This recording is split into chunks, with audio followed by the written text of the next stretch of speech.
The mayor of Flint reacting to the governor's State of the State address today. And this, as 7 investigators have learned, diet is being looked at as a major factor in the long-term health of those affected children. Investigator Jonathan Carlson live in Flint with the latest. Jonathan, talking diet. Yeah, good afternoon, guys. What these lead-poisoned children eat could affect their outcome, we learned today. Meanwhile, the mayor of the city telling the governor, you aren't off the hook yet.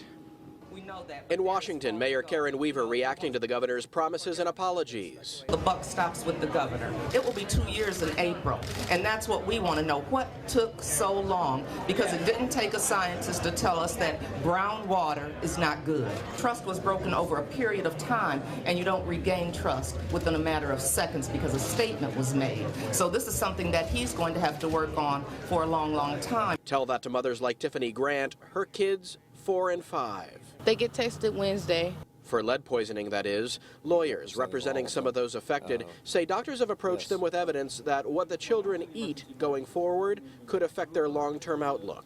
We can minimize these deficits. These children have to be eating nutritional food, and they have to be eating things that are high in calcium. She's talking about meat, and she's talking about things that are expensive in a population that can't afford it. That's exactly what we heard from this mother when asked if she would take the advice. They get tested Wednesday.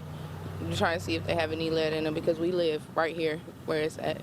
So do you think if there's certain nutritional guidelines they should be following, that you should be following, do you think that the state should help with that? Most definitely. Not everybody can afford that, you know what I'm saying? We're already living in poverty right now. Do you think that the state should help with that? Most definitely. It's something lawyers are calling on the state to do too.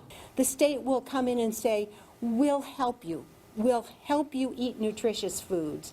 We'll provide these for your children. We will provide school services. So these are also things that we are asking, and we're asking immediately. And to put a dollar amount on all of that, a gallon of milk costs sometimes over $3. A big bottle of soda costs under $1. So those specialty foods obviously a lot more expensive. Meanwhile, on the ground here, the National Guard continues to increase the number of troops, the number of soldiers on the ground here to aid their response. We're live in Flint tonight. I'm Jonathan Carlson, 7 Action News. So many aspects of life affected by this. Jonathan, thank you.